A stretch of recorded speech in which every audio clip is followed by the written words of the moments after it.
sur Public Sénat, merci de nous rejoindre. Allons plus loin encore ce soir. Voici le programme. Dans le grand débat, retour sur l'incendie de Rouen. Cela fait une semaine que la catastrophe industrielle a eu lieu et le dossier est loin d'être clos. Le Sénat lance une commission d'enquête. Beaucoup de questions demeurent. Faut-il revoir les conditions d'alerte, le classement des sites Seveso, éloigner les usines à risque des habitations? On va prendre le temps de répondre à toutes ces questions ce soir. Hashtag ALPL sur Twitter. Nous irons aussi en salle des conférences tout au long de l'émission pour faire réagir sénateurs et sénatrices. Et ce sera avec vous, Tam Trani. Sur l'incendie de Rouen, je vais interroger Pascal Martin, tout nouveau sénateur. Il est encore pour quelques jours le président du département de la Seine-Maritime. À tout à l'heure, Tam. Et puis nous irons également dans l'hémicycle du Sénat avec vous, Quentin Calmet. Ouais, il y a un an, après les derniers scandales de pédophilie dans l'église, les sénateurs s'étaient emparés du sujet des violences sur mineurs. Ils en ont débattu cet après-midi. À tout à l'heure, Quentin. Avant tout cela, notre match des idées, confrontation de points de vue ce soir entre Élie Cohen et Dominique Seux. On va revenir sur ce nouveau rebondissement dans la guerre commerciale entre les États-Unis et l'Europe. L'OMC vient d'autoriser Washington à imposer des sanctions records sur des produits européens dans le cadre du dossier des aides publiques reçues par Airbus. La réponse de l'Union européenne a été immédiate et franche. Il y aura des mesures de rétorsion. Avant de vous aider à comprendre ce qui se passe exactement et quelles en seront les conséquences pour vous, on va faire le point avec Aurélien Romano. L'OMC autorise les États-Unis à taxer à hauteur de 7,5 milliards de dollars les produits européens, ceci en compensation d'aides européennes à l'avionneur Airbus. Un coup dur pour l'Europe dans le vieux conflit Airbus-Boeing, une décision saluée par Donald Trump. Nous avons eu beaucoup de victoires. Celle-ci était une victoire à 7 milliards de dollars. C'est pas mal. 25% de taxes sur les vins et les fromages français, 10% sur les avions, c'est l'épée de Damoclès qui pèse sur la France notamment. Au gouvernement, on cherche avant tout la voie de la négociation. On a toujours dit aux États-Unis depuis plusieurs mois que nous considérions qu'il valait mieux trouver des solutions amiables plutôt que de s'engager dans des conflits commerciaux. Alors quelle réponse si la solution amiable n'est pas trouvée? La réponse que nous devons avoir, c'est une réponse qui est concertée au niveau européen pour mesurer les mesures, pour regarder les mesures entre guillemets de rétorsion que nous pourrions avoir vis-à-vis. Moi aujourd'hui, je ne vais pas m'avancer sur le fait qu'on va aller taxer tel ou tel produit. La commissaire européenne au commerce, Cecilia Malmström, a annoncé que l'Union européenne n'aura d'autre choix que de taxer les produits américains si les droits de douane sont effectifs le 18 octobre comme annoncé. L'Union européenne est aussi en attente d'une décision de l'OMC concernant les aides américaines à Boeing cette fois-ci. Les sanctions pourraient ainsi s'annuler mutuellement. Ce climat de guerre commerciale entre les États-Unis et l'Europe, mais aussi depuis des mois entre USA et Chine, commence à peser sur le moral des investisseurs. Les bourses mondiales ont marqué de forts reculs ces derniers jours.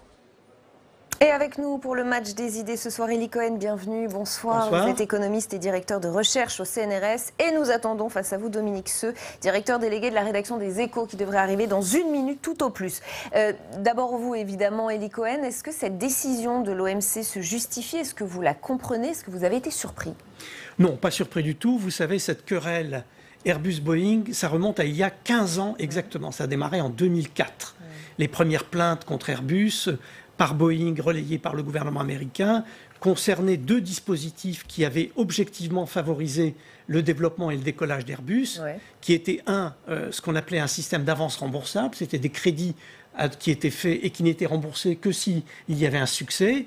Ça, c'était le premier élément qui avait été utilisé. Et en plus, il y avait la stratégie délibérée d'un certain nombre de gouvernements, le gouvernement allemand, le gouvernement français et le gouvernement américain, qui visaient à créer une concurrence à Boeing, parce qu'à l'époque, on ne supportait pas le monopole de fait qu'avait Boeing. Donc c'est une entreprise délibérée de la part d'un certain nombre de pays pour constituer un champion européen.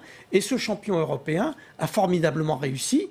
Et il y a eu, dès que la plainte américaine a été déposée, des tas d'études qui ont montré qu'effectivement ces aides avait un effet de distorsion de concurrence. Donc, le fait de créer un champion européen a limité les capacités de développement de Boeing. Mais les Européens ont tout de suite dit, mais les Américains aident aussi Boeing.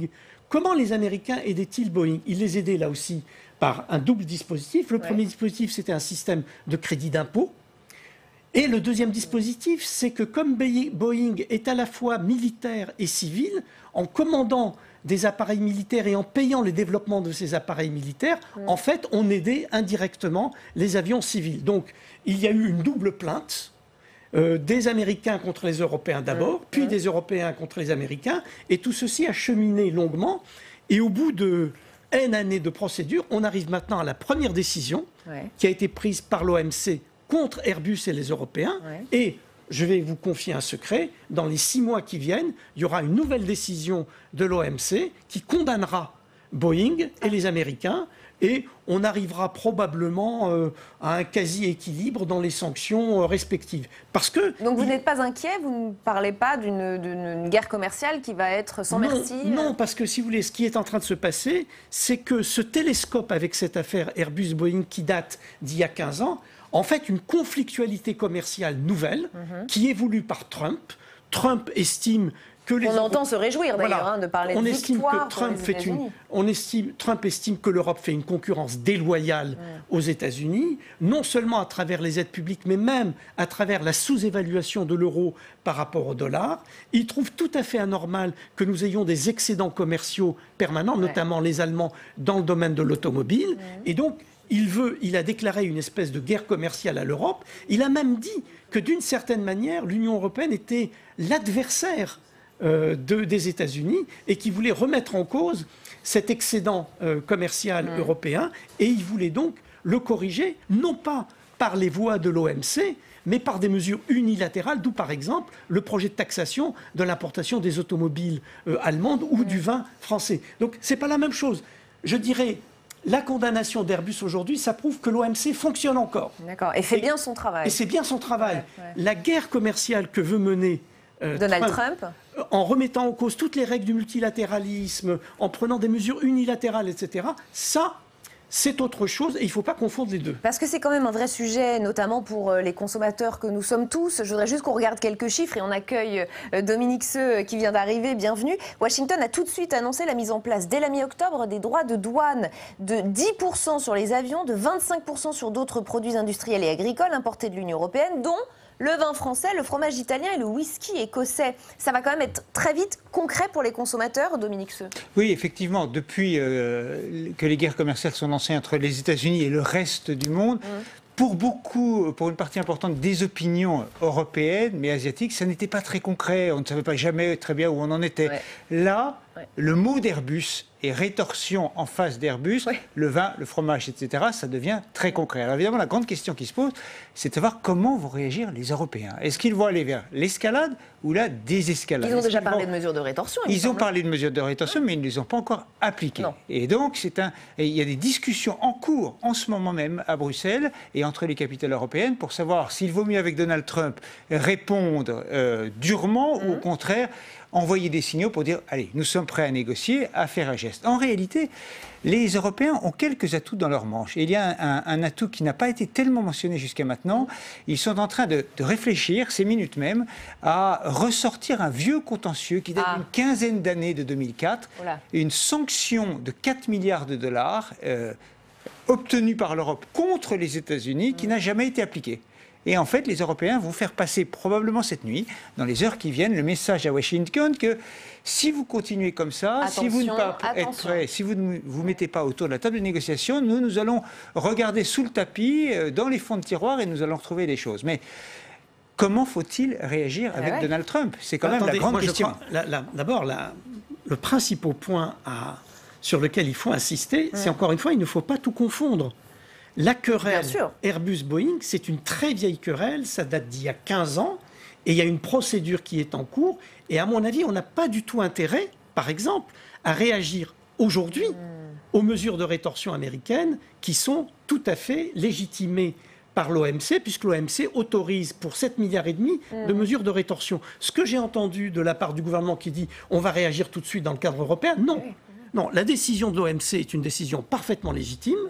Il y a un processus qui est en cours et je vous dis, c'est Boeing qui va être bientôt condamné dans les 6 ou 9 mois qui viennent et il y aura des mesures de rétorsion qu'on pourra prendre tout à fait légitimement. Ça, c'est le cadre multilatéral qui fonctionne correctement. Autre chose est le caractère un peu sauvage et prédateur de Trump qui dit « je vais m'attaquer à l'automobile allemande » ou « je vais m'attaquer au vin français ». Là, il sort complètement des cadres, il veut prendre des mesures unilatérales, il veut remettre en cause les règles de fonctionnement de l'OMC. Il y a pire encore, vous savez que Trump essaye de bloquer le fonctionnement de l'OMC actuellement, puisque au sein de l'OMC, l'organe de règlement des différends est paralysé par le fait que les États-Unis n'ont pas nommé un certain nombre de juges, donc le travail de l'OMC est ralenti. Notre intérêt à nous est de défendre le multilatéralisme. Notre intérêt est de défendre l'OMC et le bon fonctionnement de l'OMC. Donc il ne faut pas tout mélanger.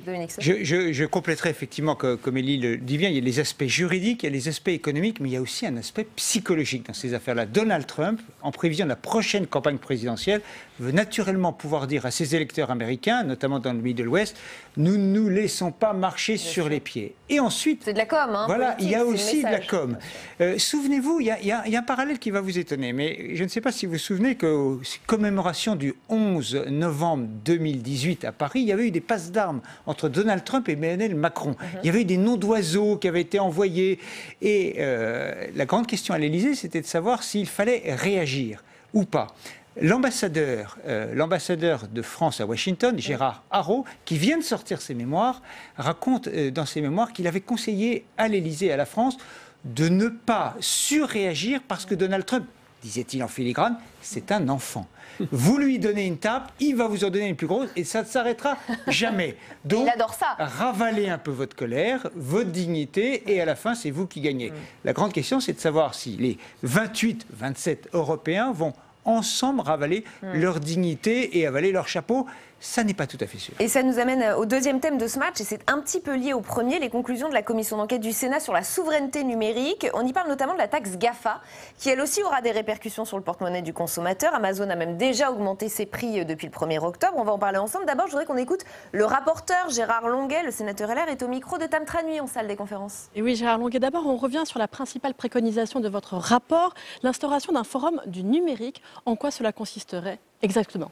Eh c'est un rendez-vous de 2 ans, pas plus, il ne faut pas l'éternité, avec essentiellement les pouvoirs publics, le gouvernement, le Parlement et naturellement tous les professionnels du numérique et ceux qui sont concernés, c'est-à-dire essentiellement les consommateurs et les entrepreneurs. Pourquoi ?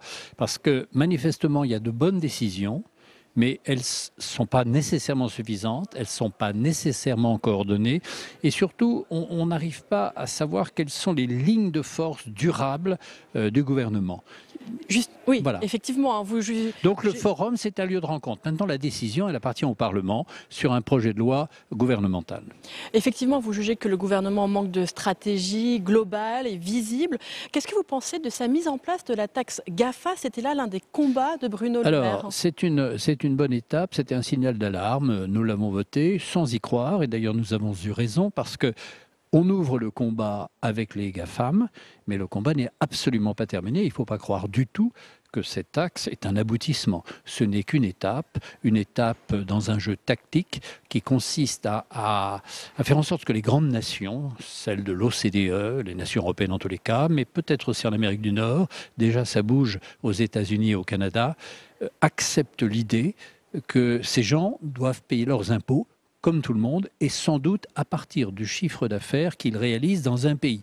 Ce qui est réalisé en France doit supporter l'impôt français. Mais on voit bien que c'est déjà un combat et on a déjà eu la réponse d'Amazon qui répercute ça sur les tarifs de vente pour les commerçants qui utilisent la plateforme et à terme pour les Français. Oui, parce que si vous voulez, de toute façon, les impôts sont toujours payés par les consommateurs in fine. Mais ce qui est choquant dans l'attitude d'Amazon, c'est qu'Amazon réalise des bénéfices. Ils ne font pas... Enfin, ils réalisent des bénéfices, c'est d'ailleurs pas vrai. En réalité, ils perdent beaucoup d'argent, ils en ont perdu beaucoup et ce sont les actionnaires qui payent. Mais ce n'est pas... Ils cassent les prix d'une certaine façon et ils ne payent pas les impôts qu'ils devraient payer s'ils étaient commerçants comme d'autres commerçants. Et donc, c'est un rappel à l'ordre, mais ce n'est pas un aboutissement parce qu'il y a une question à laquelle personne n'est capable de répondre. Qu'est-ce que la valeur ? Ou plus exactement, où se situe la valeur économique quand une affaire est traitée entre la Chine, la France qui produit, la France qui peut produire, la France ou l'Angleterre qui achète, et la plateforme qui est installée en Irlande avec des actionnaires aux États-Unis. C'est absolument incompréhensible, et si nous ne tirons pas le signal d'alarme en permanence, il n'y aura pas de solution. Eh bien, merci beaucoup Gérard Longuet d'avoir répondu à mes questions sur votre rapport sur la souveraineté numérique que vous avez rendu public aujourd'hui. Merci beaucoup Tam. Dominique Seux, un combat féroce là aussi qui risque finalement de retomber sur le consommateur? Non, mais attendez, cette histoire de consommateur, il est tout à fait logique quand il y a une taxe qu'elle soit répercutée. Il y a évidemment un coût politique et médiatique, mais on devrait presque s'en réjouir. Quel est le but de l'opération? C'est bien sûr de remplir les caisses de l'État. Deuxième point, de mettre de l'équité fiscale, mais aussi d'une certaine manière de rendre Amazon moins compétitif par rapport aux petits commerces du coin de la rue, les magasins dans lesquels que les prix redeviennent un peu avec moins d'avantages pour Amazon. Donc si les prix augmentent, Gérard Longuet, les parlementaires devraient être contents de se dire finalement les gens commanderont un peu moins sur Amazon, Internet, mais iront retourner. Donc il faut savoir ce qu'on veut. On ne peut pas vouloir une chose et son contraire. Ce qui est intéressant en ce moment, c'est de voir que la bataille se place vraiment sur tous les terrains. On voit Google, on voit Amazon, donc les droits de consommation. Google, il y a un sujet qui concerne les médias de très très près, qui est celui des droits voisins. Alors je ne sais pas si on peut dire un mot maintenant ou on le dira dans quelques minutes. Allez-y, c'est pas tout à fait le sujet, mais allez-y. Sur tous les sujets, en ce moment, il y a une bataille entre les GAFA et la rémunération de ceux qui produisent de la valeur. Où est la valeur? La question a été très bien posée par Gérard Longuet. Est-ce qu'elle est dans ceux qui créent les marchandises ou qui les distribuent à un moindre coût? Est-ce que c'est dans les médias et les journalistes ou est-ce que ce sont dans ceux qui véhiculent dans les tuyaux ou le contenu? Et cette bataille est en train de se faire. On peut quand même dire, avec un petit clin d'œil, que c'est toujours en France que les idées fiscales démarrent. Nous avons une créativité fiscale absolument extraordinaire. Je ne sais pas si ça fait l'envie de toute l'Europe, mais en tout cas, nous pouvons dire que le terrain fiscal est fertile en France. Elie Cohen. Alors, plusieurs remarques. La première, pour rebondir sur ce qui vient d'être dit, l'impôt GAFA, effectivement, a été inventé par Bruno Le Maire, qui en était très fier, et on a eu des grands débats en France sur ce que ça allait rapporter, sur l'assiette, etc. Sauf que, comme ça a été dit, l'impôt GAFA a été enterré très rapidement, parce que Emmanuel Macron a déclaré que, bien entendu, à partir du moment où l'OCDE sortirait une position commune sur la taxation des GAFA, non seulement la France s'y rallierait, mais elle rembourserait, entre guillemets, ce qui aurait été perçu et qui serait le différentiel entre la nouvelle législation type OCDE et la législation française. C'était au sommet de Biarritz. En fait, C'était au sommet de Biarritz. On a beaucoup parlé de l'Iran, mais il y avait aussi dans le domaine économique cette affaire-là. Non, mais alors c'est très intéressant parce que du coup, le bon peuple a découvert ce que nous, économistes, nous savons, c'est que ça fait 10 ans à peu près qu'au sein de l'OCDE, il y a un groupe qui travaille sur la fiscalité des multinationales et notamment sur toutes les pratiques d'optimisation fiscale qui permettent, pas simplement aux GAFA, mais à d'autres entreprises d'échapper à la taxation. Et ce groupe approche du terme de son travail et normalement dans les 6 mois qui viennent on devrait avoir les recommandations, je crois que c'est le groupe Saint-Amand, on devrait avoir les recommandations et donc on devrait avoir une doctrine des pays développés en matière de taxation des multinationales et notamment on devrait avoir une réponse à la question qui était posée et qui reconnaîtrait le territoire où se font les transactions comme une base d'imposition. Et donc, on combattrait comme ça les techniques d'optimisation fiscale qui ont été développées. Petite bombe à retardement pour Petite bombe à retardement, mais en même temps... Non. Enfin, petite bombe à retardement, oui, mais... par rapport à ce qu'avaient réussi comme optimisation fiscale les GAFA jusqu'à présent. Bien sûr, mais on peut regarder aussi, du point de vue français, le verre à moitié plein, qui est quand même d'avoir mis un pied dans la porte et d'avoir lancé une première pierre dans la mare. Ça fait 2 images, c'est un peu... Mais elles sont claires. Elles sont relativement claires. Elles ont le mérite d'être claires. Quand même, la France a 500 millions d'euros, a quand même mis sur la table cette affaire-là. Et donc, c'est plutôt positif. Après, évidemment, on voit bien qu'il y a en permanence une bagarre et que c'est vrai qu'on constate que chaque État, chaque nation européenne est toute petite par rapport aux GAFA. Parce qu'évidemment, les consommateurs sont plutôt quand même du côté des GAFA et de Google.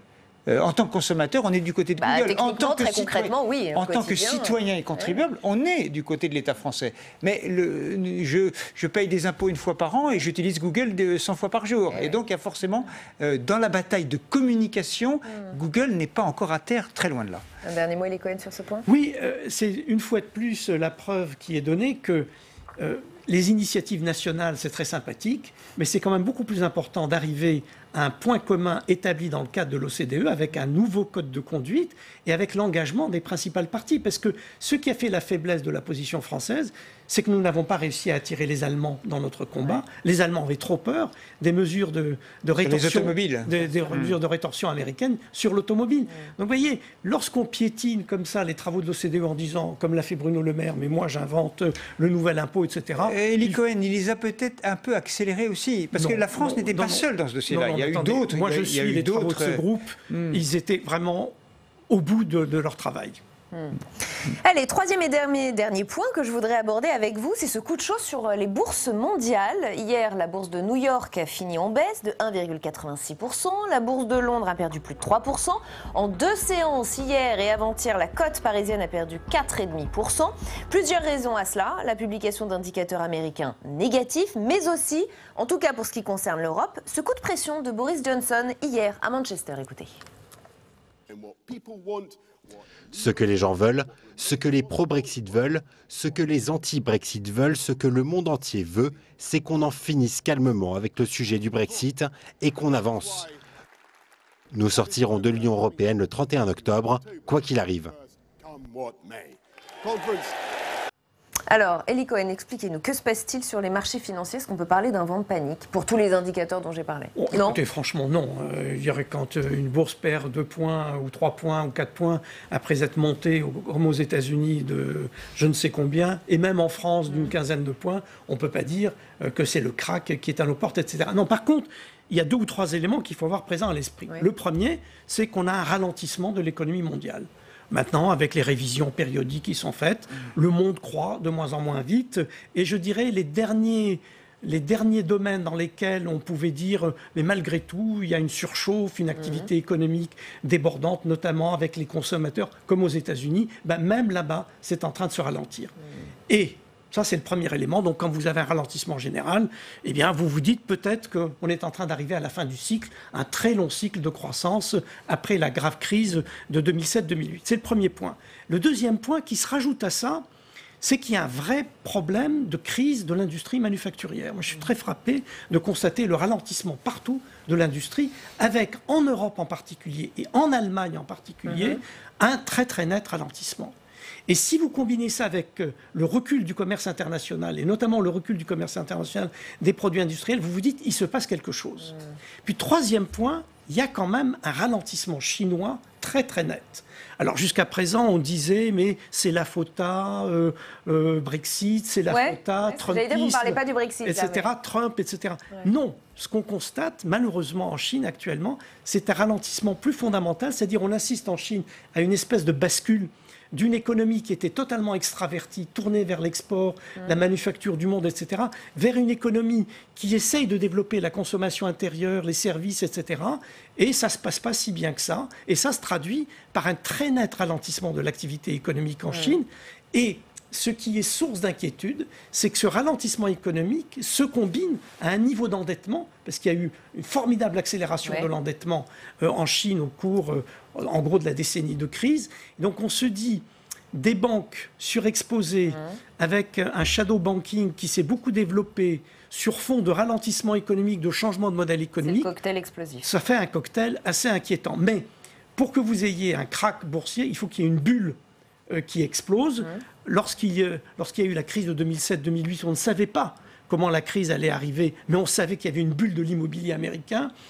Bon, aujourd'hui, on peut peut-être dire qu'il y a une bulle de la dette en Chine. Enfin, ça n'a pas notamment la ressemblance de ce que pouvait être la crise précédente. Donc, moi, je serais plus modéré dans mon appréciation. Et vous, Dominique Seux? Pourquoi je suis parfaitement les éléments de description et d'analyse que vient d'évoquer Eli Cohen.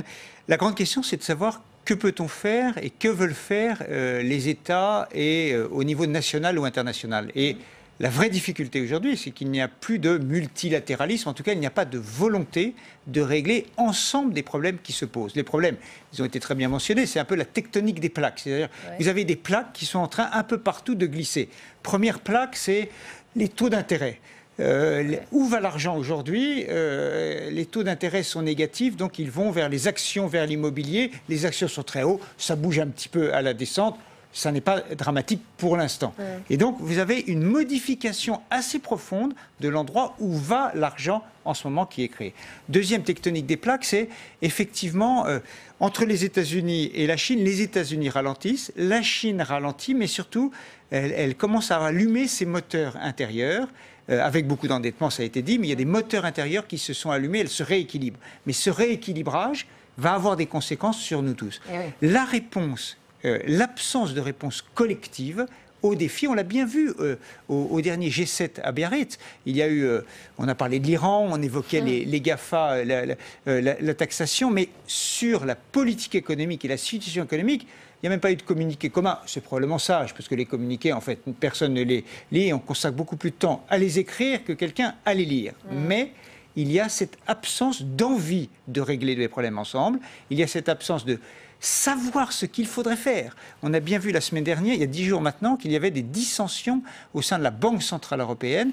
Quel type de réponse? Il est pour la première fois, le gouverneur représentant de la France, gouverneur de la Banque de France à la BCE, a voté contre Mario Draghi, ce que proposait Mario Draghi. C'est assez rare que le couple franco-allemand se fracture là-dessus. Faut-il continuer à aller dans une monétaire non, il s'est pas politique fracturé, le couple franco-allemand là, puisque les Allemands et les Français étaient contre les décisions de Draghi. Non, vous avez raison. Mais le gouvernement allemand, lui, enfin, chaque gouvernement n'est pas en ligne avec ses propres gouverneurs. C'est un peu compliqué et c'est assez nouveau. Donc il y a des fractures un peu. Il y a des désunions qui sont assez inquiétantes. Merci beaucoup à tous les deux d'avoir participé à ce match des idées. Allons plus loin encore dans un instant. Notre grand débat sur la gestion politique de la catastrophe de Rouen. On va d'abord faire un petit détour par l'hémicycle du Sénat. On vous retrouve, Quentin Calmet. Vous suivez les conclusions d'une mission d'information sur la pédophilie. Oui, tout à fait, Rebecca. Entre octobre et mai dernier, les sénateurs ont travaillé sur ce rapport qui visait à comprendre, à mieux détecter, mieux prévenir et mieux faire la répression des infractions sexuelles sur les mineurs dans les lieux qui accueillent des enfants. Le point de départ de ces travaux, c'était les scandales sur la pédophilie dans l'Église. Les sénateurs socialistes voulaient enquêter sur cette question. La droite sénatoriale s'y est opposée pour élargir à tous les lieux qui accueillent des mineurs. Plusieurs remarques qui ont été rappelées dans ce rapport. Tout d'abord, le manque de données et de contexte sur ces agressions sexuelles. Autre remarque, au sein de l'Église, il y a une vraie prise de conscience sur ce sujet. Également, le fait que les enfants handicapés sont très vulnérables. Et enfin, Rebecca, je voulais vous faire écouter une remarque assez glaçante prononcée aujourd'hui dans l'hémicycle. Elle a été tenue par Dominique Vérien, qui est l'une des sénatrices qui a écrit ce rapport. Écoutez. Dans le cas d'un pédophile, pensez-vous que condamné, par exemple, à 2 ans d'enfermement, 2 ans où le pédophile pourra tranquillement, dans sa cellule, regarder Gulli, chaîne préférée des pédophiles, je l'ai découvert récemment, 2 ans à feuilleter le magazine Parents et ses photos d'enfants, pensez-vous donc que ces 2 ans de prison auront une réelle utilité s'ils doivent se suffire à eux-mêmes? Or, il faut en moyenne 18 mois pour qu'un détenu puisse être pris en charge par un psychiatre, et s'il accepte d'être pris en charge. Le prisonnier qui aura été condamné à 2 ans de prison ne verra donc probablement pas de psychiatre. Voilà Rebecca, un sujet très lourd. Sur le banc des ministres, c'est Aurélien Taquet qui était là pour représenter le gouvernement. Il doit présenter un plan sur le sujet en novembre prochain. Il a remercié les sénateurs pour leurs travaux qui vont permettre d'alimenter la discussion sur ce sujet. Et je rectifie d'un mot, c'est Adrien Taquet. Merci beaucoup Quentin Calmet en direct de l'hémicycle du Sénat. Place à notre grand débat. On va donc prendre le temps de s'arrêter sur la situation à Rouen et sur la gestion politique de l'affaire. Cela fait très exactement 1 semaine que la catastrophe industrielle s'est produite et 7 jours après, toujours beaucoup de questions, d'inquiétudes et de défiance à l'égard des autorités publiques. D'ailleurs, le Sénat lance une commission d'enquête. Incendie de l'usine Lubrizol. Quel bilan 1 semaine après? On a une demi-heure pour se poser les bonnes questions. D'abord, le point avec Flora Sauvage. Une commission d'enquête pour tenter de comprendre ce qui s'est passé dans l'usine Lubrizol de Rouen le 26 septembre doit voir le jour la semaine prochaine au Sénat. 7 jours après l'incendie de l'usine chimique, l'origine du feu reste à découvrir. Et de nombreuses questions demeurent sur les conséquences sanitaires et environnementales. Je souhaite que cette commission enquête d'abord sur la manière dont a été gérée la crise et l'accident chez Lubrizol à Rouen. Je pense qu'il faut aussi examiner la connaissance qu'on a sur ce qui se passe dans les sites Seveso. Moi, je suis par exemple très interrogative sur ce que nous dit la ministre de l'Environnement, qui nous dit qu'on n'avait pas connaissance de ce qu'il y avait dans l'entreprise. Si la préfecture a publié la liste des 479 produits chimiques qui étaient entreposés dans l'usine, Le gouvernement a reconnu que personne ne sait exactement ce que donnent ces produits mélangés lorsqu'ils brûlent. Moi, j'accueille favorablement les demandes à la fois de missions d'information et de commissions d'enquête. Les premières analyses ont commencé sur les choses les plus évidentes, l'amiante en particulier. Les analyses sur les dioxines ont été lancées. Et puis, il y a eu une question à laquelle on a besoin d'expertise pour répondre, qui est ce qu'on appelle l'effet cocktail. C'est-à-dire, quand on fait brûler plusieurs produits dangereux, est-ce que ça crée des molécules particulières qu'il faut aller rechercher dans l'air, dans les suies qui sont retombées sur le sol? Au Sénat, la commission d'enquête est réclamée par différents groupes politiques, LR, socialistes, centristes et communistes, et plusieurs commissions permanentes. Les travaux de cette commission d'enquête pourraient s'élargir à la réglementation, la prévention des risques et les dispositifs d'alerte qui encadrent les sites industriels classés Seveso. Le gouvernement, les experts eux-mêmes, n'ont pas réponse à toutes les questions. Et c'est la raison pour laquelle faire la lumière, ça passe aussi par le rôle du Parlement, par le rôle du Sénat, quand nous décidons ici de faire une commission d'enquête, nous voulons apporter une contribution avec le recul qui est le nôtre, avec cette capacité d'indépendance dans l'étude du phénomène. La commission d'enquête sera mise en place pour une durée maximale de 6 mois. Tous les groupes politiques seront représentés. Et avec nous pour le grand débat d'Allons plus loin, Marie-Noëlle Lienemann, bonsoir. Vous êtes sénatrice de Paris, rattachée au groupe communiste, républicain, citoyen et écologiste. André Gattolin, bienvenue, sénateur La République En Marche des Hauts-de-Seine. Arnaud Bazin, bienvenue à vous également, sénateur LR du Val d'Oise. Et Sarah El Haïry, bienvenue à vous également. Vous êtes députée de Loire-Atlantique, porte-parole du MoDem. Merci à tous les quatre. Vous saluez tous la création de cette commission d'enquête au Sénat. Est-ce que c'était nécessaire, Marie-Noëlle Lienemann? Je crois que c'est une très bonne initiative parce que d'abord, nos concitoyens, on le voit bien, doutent de tout. Donc il faut absolument, doutent de tout, ils ont des raisons, des fois de douter. Donc il y a besoin de totale transparence sur ce qui s'est passé, sur ce qui se passe dans les sites Seveso. Par ailleurs, j'ai cru comprendre que notre commission d'enquête ne serait pas que sur l'incident de Rouen, mais sur les sites Seveso en France. Et puis, à l'évidence, mais on en verra dans le débat, il y a des recommandations pour transformer assez radicalement nos pratiques, peut-être nos textes, en la matière. Donc je crois que le Sénat fera œuvre utile au regard de la démocratie, de la transparence et je l'espère de l'avenir. Et Sarah El Haïry, du côté de l'Assemblée nationale, c'est une mission d'information qui est lancée. Pour les téléspectateurs qui sûrement ne le savent pas, quelle est la différence? Alors nous, on a fait le choix d'une mission d'information. Ça a été un choix unanime de l'ensemble des groupes politiques et c'est un point qui était important. On se saisit aussi parce qu'on a vécu la même, la même douleur et la nécessité aujourd'hui de comprendre, de peut-être poser en prenant aussi du recul et finalement d'apporter de la transparence, de la vérité. Mais une mission d'information est moins contraignante, c'est-à-dire que si vous auditionnez des gens, ils ne sont pas obligés de venir, c'est ça? Exactement, sauf que la réalité aujourd'hui, dans le contexte, tout le monde a envie de comprendre. On n'a pas eu le sentiment d'avoir la nécessité de devoir obliger. Et en plus, la mission d'information, c'est aussi ce qui a guidé nos choix, peut durer plus longtemps. Et donc cette liberté dans le temps nous a permis plutôt compter dans la balance. C'est un choix qu'a fait ma chambre pour apporter, puisque aujourd'hui tout le monde a besoin de savoir qu'est-ce qui va se passer demain, quelles sont les conséquences, qu'est-ce qu'on pourrait faire pour mieux protéger, quelles sont les responsabilités aussi. Il est nécessaire aujourd'hui de savoir.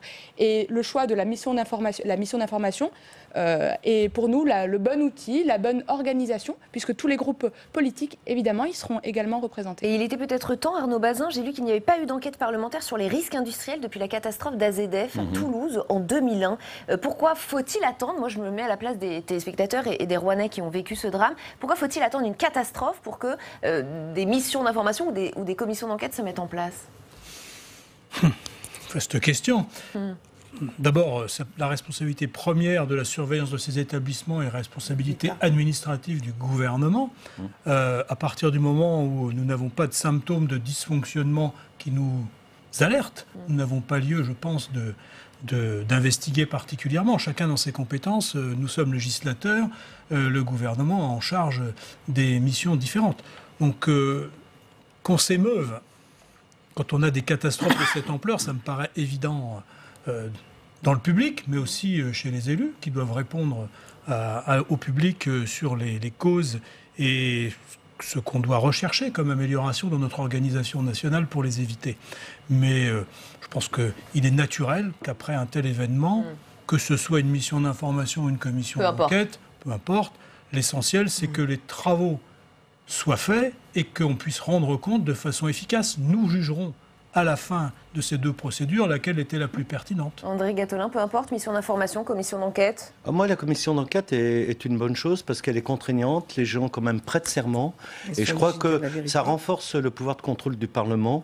Et toutes les autorités, il faut bien le dire, sont toutes aujourd'hui questionnées, voire mises en cause. Il y a une logique de la défiance de la part des citoyens. Et parfois, pour de bonnes raisons. Là, on le voit, on a une entreprise qui tarde à répondre. Moi, j'ai eu la chance et le bonheur de grandir dans une zone où j'ai malheureusement vécu enfant de catastrophes, enfin en tous les cas 2 alertes. L'explosion de la raffinerie de Feyzin, je crois que c'est en 1967. J'habitais à 30 km, on a entendu l'explosion. Et puis les centrales nucléaires du Bugey, où on a un élément qui a explosé, qui a fait un bruit, et on ne nous dit rien. Et là, moi, ce que je note dans cette incendie, et on peut dire d'une certaine manière catastrophe, c'est que on est quelque chose, c'est pas comme une radiation nucléaire, c'est immédiatement visible, les gens le sentent. Donc l'effet d'inquiétude et de peur est naturel. Il faut arrêter de dire aux gens. D'isolement. Oui, il faut arrêter de dire aux gens, ils sont irrationnels parce qu'ils s'inquiètent. Ils ont des raisons de s'inquiéter. Et je trouve que la réaction, notamment les premières réactions du côté de la préfecture, n'ont pas été quand même un summum de clarté et de compréhension vis-à-vis des citoyens. Il n'y a pas eu de mission d'information ou de commission d'enquête, mais il y a eu des moments de débat. Quand il y a eu la loi sur, alors moi je croyais qu'elle s'appelait de la confiance et toi tu me dis qu'elle s'appelle de la restauration Société de la conscience. Oui. Voilà. Il y a eu un allègement des contraintes. Alors ça, il faut toujours moins de contraintes aux entreprises et en particulier sur les informations concernant les directives de Seveso. Nous, on s'y est opposés. On a eu un débat à l'époque. Et on est allé en sens inverse de l'information. Et deuxième autre débat, assez régulièrement dans la loi de finances, nous déposons des amendements pour créer des postes d'inspecteurs des établissements classés et des sites Seveso. Vous savez qu'en France, on en a 1 pour 400 sites. Donc on voit bien le déficit majeur qu'il y a en matière de contrôle. Et pour toutes celles et ceux, d'ailleurs dans le cas présent, on a appris que l'entreprise, alors je ne parle même pas de l'accident d'aujourd'hui, on a appris que dans cette entreprise, ils avaient été redressés. On n'a jamais eu la certitude qu'ils avaient fait tout ce qui avait été demandé et que par ailleurs les amendes qui étaient données étaient dérisoires. Il y a eu un incident en 2013 où la pollution s'est ressentie jusqu'à Londres. Malgré tout, il y a eu des moments de débat où on n'a pas voulu voir quand même. Alors, commission d'enquête ou pas, les habitants, vous l'avez dit, restent inquiets. C'est aussi ce qu'a ressenti l'un de vos collègues, Pascal Martin, le sénateur centriste de Seine-Maritime, est au micro de Tam Tranu en salle des conférences. Je voudrais qu'on l'écoute. Oui, je suis donc avec Pascal Martin, tout nouveau sénateur, encore président du département de Seine-Maritime pendant quelques jours. Alors 7 jours après l'incendie de Lubrizol, quelle est la situation sur place ? Alors la situation sur place, effectivement, après 7 jours, est une situation où, après l'extinction de l'incendie, les sapeurs-pompiers restent présents. Parce qu'il y a, encore une fois, à être présent pour éviter des reprises éventuelles d'incendie. Donc aujourd'hui, nous sommes dans une situation où les services de l'État qui ont en charge la communication, chaque jour, font état de l'évolution de ce dossier. Moi, je comprends aisément la demande de transparence totale des élus, des populations. Et donc, en tant que président du conseil départemental, nous sommes très attentifs puisque des collègues sont concernés directement par cet incendie. Ce point quotidien, il ne suffit pas, on imagine, à tarir les inquiétudes de la population. Quelles sont-elles ? On le sait. Hier, Agnès Buzyn a dit le problème, c'est qu'on ne sait pas. On ne sait pas quel est l'effet de toutes ces substances qui ont brûlé, mélangé. Alors, moi, je ne suis pas chimiste, mais je suis sapeur-pompier. Et donc, j'étais présent il y a une semaine aux côtés des sapeurs-pompiers à 11h30 le matin, où j'ai vu ce qu'était pour les sapeurs-pompiers un feu hors norme. Et donc, la première réaction immédiate des sapeurs-pompiers était d'éteindre le feu avec, bien sûr, en corollaire les problématiques des eaux d'extinction, de pollution éventuelle des eaux, des problèmes d'air, des problèmes de sol. Et donc aujourd'hui, effectivement, il y a encore des zones d'ombre sur les interactions entre ces différents produits chimiques. Voilà, moi je considère que ces points quotidiens sont indispensables, sont réclamés à juste titre par l'ensemble des habitants. Indispensable mais peut-être pas suffisant. D'ailleurs, parmi les pompiers qui sont intervenus sur place, certains jugent qu'on leur cache leurs analyses. Certains disent les autorités nous les cachent. Et donc cela contribue bien sûr à entraîner des inquiétudes supplémentaires. Qu'est-ce que vous leur répondez pour les rassurer ? Moi, je ne vois pas l'intérêt qu'auraient les pouvoirs publics à cacher quoi que ce soit. Le Premier ministre l'a dit, il faut une transparence totale. Notre département, le département de Seine-Maritime, c'est avec le département des Bouches-du-Rhône, le département qui accueille le plus grand nombre d'établissements Céveso sur son territoire. Et donc Lubrizol aujourd'hui à Rouen imposera à tous les, que ce soit les chefs d'entreprise, que ce soit les services de l'État, une totale transparence à destination encore une fois des maires, notamment les maires sont les autorités de police administrative sur chacune des communes qui sont à même de renseigner leur population. Il faut que ces maires aient toutes les informations et encore une fois, je ne doute pas que les pouvoirs publics aient entendu cette demande avec force des partenaires. Merci beaucoup Pascal Martin d'avoir répondu à cette interview. Merci beaucoup. Tu as une réaction, Sarah El Haïry? Oui, bien sûr. Moi, ce que j'entends, c'est aussi la capacité de nos sapeurs-pompiers à avoir maîtrisé un feu exceptionnel en moins de 12 heures. Et pourquoi ils ont réussi à faire ça? C'est bien aussi de prendre du recul. C'est parce que quand il y a eu la catastrophe d'AZF, il y a eu des commissions, il y a eu des rapports, il y a eu le temps qui a permis de faire évoluer la manière d'agir. Et ils ont été exceptionnels. Parce que nous avons travaillé à l'époque. Et c'est aujourd'hui la responsabilité de nos deux chambres de comprendre, d'analyser, mais aussi de permettre, j'ai envie de vous dire, au-delà de l'information, elle est nécessaire, mais aussi l'explication de l'information. Parce que moi aussi, comme monsieur le sénateur, je ne suis pas chimiste. Et quand je lis un produit, le nom d'un produit, je ne sais pas quelles sont les conséquences. Et les conséquences quand ça brûle ensemble. Et c'est aujourd'hui peut-être ce besoin, et je l'entends, je le comprends, on a besoin de savoir quand ces produits brûlent ensemble, qu'est-ce qu'il se passe? Quelles sont les conséquences aujourd'hui? Est-ce qu'il y aura des conséquences demain? Eux-mêmes ne le savent probablement pas. C'est-à-dire qu'ils sont incapables de savoir si dans 10 ans ça provoquera des cancers. Pour le moment, aujourd'hui, il n'y a aucune information permettant de confirmer ou d'infirmer. Et c'est pour ça qu'il est hyper important et que ce sera nécessaire de suivre au quotidien avec le sanitaire, la santé des gens. Et demain, en continuant à suivre la population qui a été exposée. Pourquoi? Parce que nous avons besoin et de prémunir et de pouvoir répondre si ça venait à évoluer. Mais aussi de savoir quels sont... Je veux dire, quand ça brûle, qu'est-ce qui se passe? On voit cette fumée, elle est extrêmement désagréable, elle provoque des réactions physiques. Et bien, dès le moment que ça provoque quelque chose chez moi, j'ai besoin de savoir est-ce que c'est temporaire, est-ce que ça aura des conséquences? Et ça sera... à mon avis, l'utilité de nos travaux aussi. Mais aucune question sur l'éloignement de ces produits, peut-être des zones d'habitation? C'est la vraie question, parce que quand on fait des études d'impact, à un moment donné, sur un établissement, on est en temps T, et à T+1, on se rend compte qu'il y a une urbanisation qui s'est produite.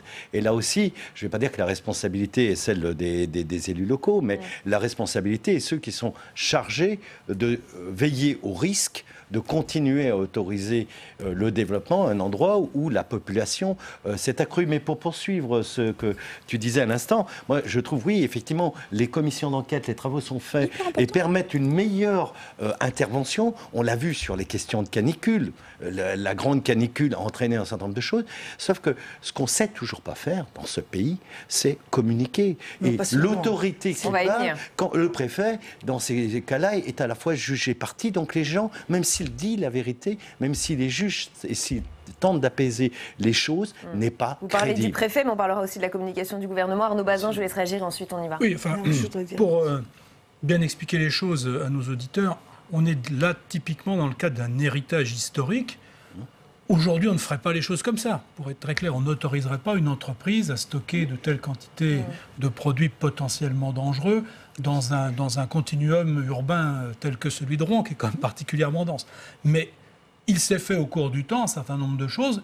Il y a 50 ans, on n'avait pas les mêmes préoccupations qu'aujourd'hui. Il faut quand même le rappeler régulièrement. Et on se trouve dans des affaires hérité de décisions qui remontent à loin.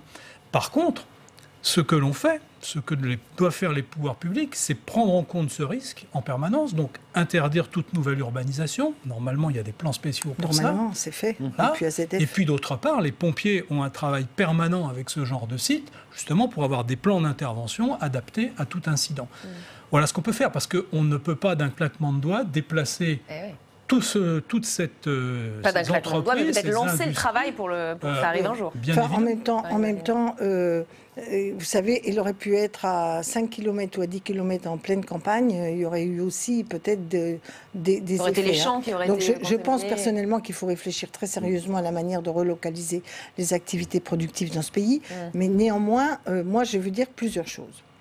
Premièrement, il n'est pas acceptable qu'on ait attendu 5 heures ou 4 heures, enfin mes collègues me disent 5 heures, mais plusieurs heures avant d'engager le confinement, quand on voit un enfant, alors que c'est normalement la première règle à donner, quand on voit l'ampleur de posées par la commission pourquoi d'enquête, attendre ce truc. Deuxièmement, manifestement, les pompiers et l'État n'avaient pas une analyse assez détaillée de ce qu'il y avait sur le site qui brûle, parce qu'il ne suffit pas de dire le site. Mais Elisabeth Borne a dit qu'elle avait fait pression sur l'entreprise pour avoir les informations. Donc là, normalement, dans la directive Seveso, on doit transmettre, non seulement dire où on met les trucs, mais où ils se répartissent. Et deuxièmement, et c'est là qu'à mon avis, on pêche beaucoup, quand je vous parlais du nombre de contrôleurs d'installations classées, on augmente les doses. On ne respecte pas les doses qui sont mises sur les territoires. Déjà, il y a une erreur et ça peut provoquer des effets en chaîne, des accidents. Deuxièmement, on n'a plus voulu que ce soit des services publics qui travaillent sur la toxicologie, qui ait des chercheurs indépendants, qui n'arrivent pas qu'à posteriori, mais qui, quand il y a les enquêtes qui sont faites pour donner l'agrément directif de Seveso, on ait fait pas simplement la liste des produits, mais une analyse des risques, et pas simplement le plan de comment on gère les pompiers, mais quels sont les risques qui vont être déclenchés. Et c'est vrai que c'est coûteux, c'est vrai que c'est indispensable, mais si on ne fait pas ça, et je termine sur la recherche française. Quand j'étais au Parlement européen, puisque je trouve que j'ai beaucoup négocié ces directives, et notamment la directive REACH sur les produits chimiques, on avait en France les meilleurs toxicologues. Sauf qu'ils avaient 70 ans. 65, 70 ans. À l'époque, ça fait déjà il y a 10 ans. Et on a pu recruter et créer des postes de toxicologie. C'est un savoir-faire, une compétence qui fait qu'aujourd'hui, quand vous avez une liste, eh ben, il y a très peu de gens, même dans les ONG, qui sont capables de vous dire. Je voudrais qu'on aborde un autre point avec vous, c'est la question de la gestion politique de cette affaire. On a quand même eu 5 ministres sur place, dont le Premier ministre. On n'a pas toujours eu le même discours à chaque fois. Le gouvernement a eu un peu de mal à parler d'une seule et même voix. Vous me direz d'ailleurs ce que vous en avez pensé dans un instant. Mais une autre question se pose, c'est celle d'Emmanuel Macron. Doit-il à son tour se déplacer? Doit-il aller à Rouen? Ou doit-il au moins s'exprimer? Gérard Larcher et Bruno Retailleau ont leur avis sur la question. Écoutez. Je pense qu'à un moment, il faudra que le président, qui a un peu une tendance à l'hyper-présidentialisation, se préoccupe de la question, bien sûr, des conséquences de cette catastrophe. Il est partout, sauf à Rouen. Oui. Il est à Rodez, sauf à Rouen. Mais où les choses se passent? Où est la crise aujourd'hui en France? André Gattolin. Ouais. Non, je trouve cette polémique ridicule. Je vais vous dire pourquoi. Parce que si la communication à l'égard du public, c'était le nombre de ministres qui se déplacent, avec 5 ministres qui sont allés de premier rang, ça serait réglé. Ça se passe un problème beaucoup plus bas, ou en tous les cas beaucoup plus responsable sur le terrain. Moi, ce qui m'inquiète, c'est la manière dont les autorités, y compris les ministères, n'ont pas les informations, ne sont pas concernés, dont on ne sait pas mobiliser des choses, etc. C'est ça. Dire le président de la République doit se déplacer là. Il n'y a pas eu de mort non plus. Il y a des fonctions, il y a un agenda. Je trouve que on répond toujours par de la com télé, là où il doit y avoir un vrai travail de fond. Ce que disait alors, vous regrettez que 5 ministres aient fait le déplacement? Je trouve que c'est presque trop. Je pense qu'il y a peut-être plus à faire dans la manière dont on communique aux gens que le fait de dire tel ou tel ministre va sur place pour montrer que c'est important. C'est eux qui ont pris l'initiative d'y aller, hein, donc évidemment que les médias relaient l'information. C'est pas moi qui conseille les ministres et ils ont chacun, d'ailleurs, je ne suis pas sûr qu'ils soient toujours très coordonnés sur ces choses-là. Je crois qu'à un moment, il serait plus important que les autorités locales qui sont en décision, quand j'entends qu'une délégation s'est rendue à la préfecture, n'a pas été reçue dans les premiers jours, ça m'inquiète. Parce que la question de l'autorité, ça ne se décrète pas. C'est pas parce qu'on est ministre qu'on a de l'autorité. L'autorité, les gens vous la reconnaissent parce que vous savez vous adresser aux gens et vous savez aussi répondre à leurs demandes. Sarah El Haïry. Moi, ce que j'ai vu, c'est effectivement un saisissement général aujourd'hui du gouvernement. Tout le monde... une surmobilisation. Non, une mobilisation à la hauteur de la catastrophe. C'est une catastrophe. C'est une vraie catastrophe. Mais du coup, on en est à se poser la question de savoir si Emmanuel Macron doit y aller ou pas. Non, mais aujourd'hui, là, pour le coup, c'est vraiment vouloir créer une polémique autour du président de la République, oui ou non. Le sujet, il n'est pas là. La réalité, c'est quoi? Comment on protège aujourd'hui les Français? Qui a la responsabilité? C'est quoi l'urgence? L'urgence, c'était d'arrêter le feu. La deuxième urgence, c'était le principe de précaution. Interdire la vente des produits agricoles et alimentaires. De donner les règles. De dire, attention, si vous trouvez un bout de toit dans votre jardin, il faut appeler la préfecture. La mise en place d'un numéro vert. Parce qu'il y a énormément de fausses informations qui ont circulé sur les réseaux sociaux. De dire, il y a une page sur le site du gouvernement qui apporte quelques informations claires.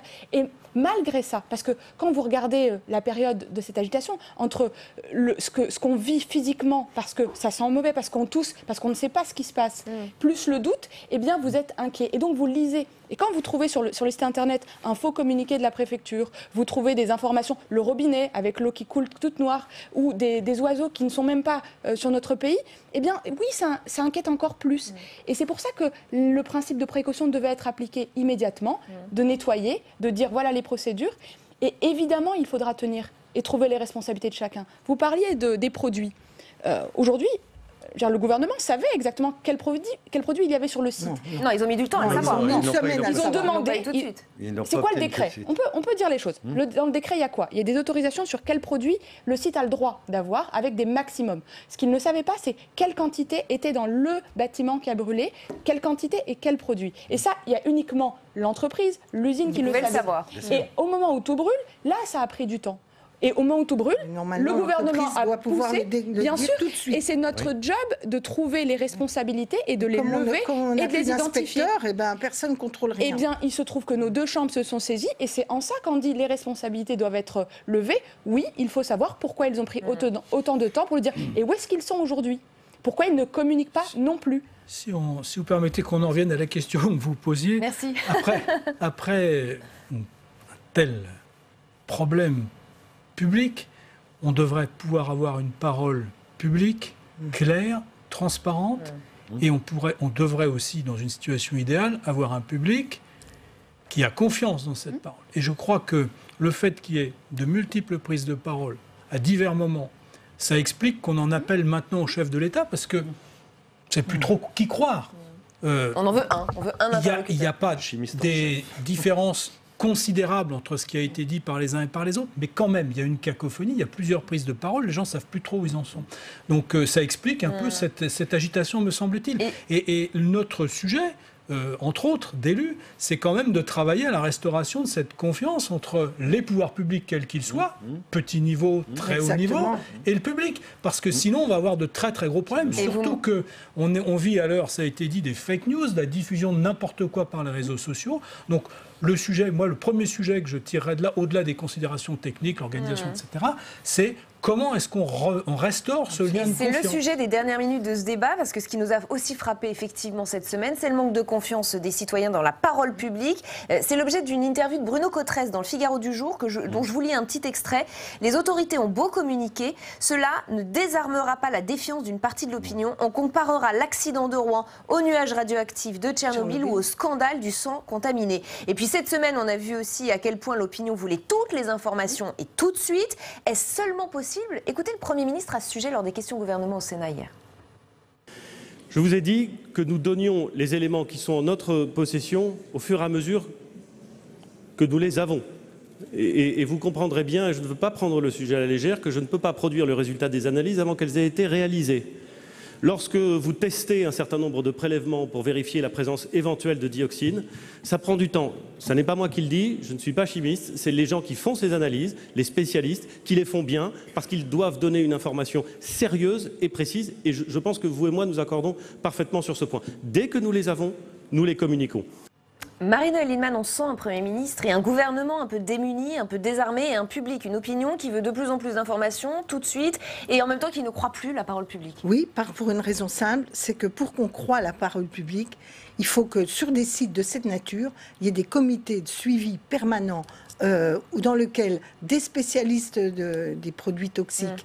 Ils auraient cru pour autant Attendez, en amont de ce truc, pour savoir ce qui se passe là-dedans. Est-ce qu'on fait les contrôles? Il faut que tous les ans, on sache les contrôles ont-ils été faits. A-t-on augmenté les doses? Y a-t-il eu des dysfonctionnements? Qu'est-ce qu'on a observé comme risque? Écoutez les syndicats de l'entreprise, écoutez les ONG qui apprennent avec aussi ont des compétences importantes. Ce travail doit être fait régulièrement sur chaque site et il doit y avoir la mise en place adossée à ce travail de suivi, j'appelle suivi citoyen. Il ne s'agit pas de mettre n'importe quoi, n'importe qui, n'importe comment, mais ce travail-là doit être fait systématiquement et à partir de là, il doit y avoir une cellule qui est mise en œuvre tout de suite quand il y a un déclenchement, avec quelques toxicologues qui ont travaillé, qui savent comment ces débats ont eu lieu, pour savoir si, oui ou non, d'abord les pompiers doivent avoir une meilleure information, parce que j'espère qu'il n'y a pas eu trop de... Être plus efficace, quoi, dans ce genre de Et puis catastrophe. surtout que ce soit l'État. Et l'État au sens partagé par les citoyens. Il faut des autorités indépendantes. Non, je suis... Enfin, autorité indépendante, si c'est pour que tu aies des experts qui soient... bon, moi, je suis pour que ce soit la puissance...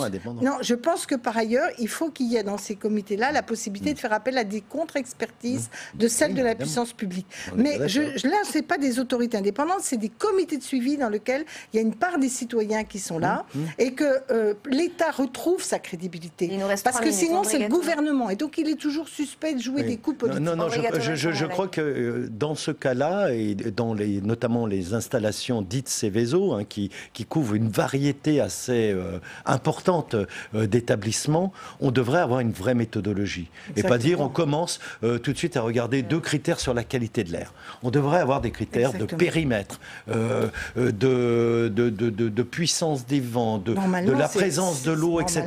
On devrait avoir une méthodologie et on devrait avoir dans ce pays, au moins sur le territoire, une vingtaine d'unités régionales qui soient mobiles, qui soient saisissables très rapidement. Mais il y a une commission d'enquête qui pourra déboucher sur ce genre de Quand j'apprends qu'on a dû faire venir préconisation. des CRS de Paris pour intervenir là, dans ce cadre-là, je me dis, qu'est-ce que ça veut dire la déconcentration du territoire? Et puis un dernier point peut-être, je pense qu'il est aussi nécessaire qu'on puisse comprendre les informations. Parce que ce qui crée aussi beaucoup de troubles, c'est que, moi encore une fois, je vous l'ai dit, je ne suis pas chimiste, quand je vois une liste, je ne sais pas la lire. Donc pas de langage trop technique. Je pense qu'il faut avoir cette capacité, en tout cas à la penser en amont, de comprendre qu'est-ce qui est écrit. Parce que les analyses, on peut aller les télécharger, elles sont mises au fur et à mesure sur le site. Mais évidemment, comme on n'y comprend rien, ou pas du tout, finalement ça crée encore plus de doutes. Et puis un dernier point, juste au-delà de cette compréhension nécessaire, une culture de la sécurité civile sur les territoires où il y a des risques. Et ça va dans votre pensée. Aujourd'hui, moi je travaille énormément avec les sapeurs-pompiers et je pense que sur nos territoires, il est nécessaire, quand il y a des lieux à risque, quel qu'il soit, eh bien de penser, de sensibiliser et de faire vivre cette culture de la prévention au-delà de ce qu'on a aujourd'hui, puisque le confinement n'a même pas été entendu par toute la famille de la même manière. Et c'est en ce sens que je dis, il est peut-être nécessaire d'avoir cette culture de la sécurité civile. Arnaud Bazin. C'est un cas typique où on va avoir de toute façon des informations complexes et qui vont s'imposer dans un continuum de temps. Et c'est totalement contraire à ce qu'attendent les gens, des éléments simples, immédiats et compréhensibles. Donc ça impose quoi? Ça impose qu'il y ait une médiation, qu'il y ait des gens qui soient dignes de confiance, qui puissent, dans un temps maîtrisé, donner des informations. Et ça revient au sujet qui nous a rassemblés aujourd'hui, c'est la confiance entre les pouvoirs publics et les citoyens. Parce que l'information, la transparence à outrance en cette matière-là toxicologique qui est extrêmement complexe, ça ne donnera rien à 99,9% des citoyens. Là, on le voit et puis, cette fois, vous savez bien que c'est des entreprises privées qui font les études pour les entreprises. Et donc, ce n'est pas un service public. Et donc, à partir de ce moment-là, il y a toujours une suspicion, vraie ou fausse, mais parfois vraie, de minimiser des risques, de cacher des choses, de prendre le sujet du bon côté, on appelle ça le syndrome de Tchernobyl aussi. Et donc là, franchement, c'est pourquoi moi, il faut retrouver un esprit de service public, j'appelle d'État, mais au sens pas de la bureaucratie, bureaucratie administrative qui Oui. cache tout. Hein. Dans le cas de Tchernobyl, c'était aussi l'État qui faisait les mesures et qui là, je donnait parle des de mesures l'État républicain inexactes. avec les citoyens. Voilà. Hein, et ça me paraît fondamental. Merci beaucoup à tous les 4 d'avoir participé à ce grand débat. Fin de cette émission, on se retrouve lundi, exceptionnellement à 22h seulement. En attendant, vous retrouvez demain matin Oriane Mancini dans Bonjour chez vous, 7h30, l'invité politique Aurore Berger, porte-parole de La République En Marche. Très bonne soirée sur Public Sénat.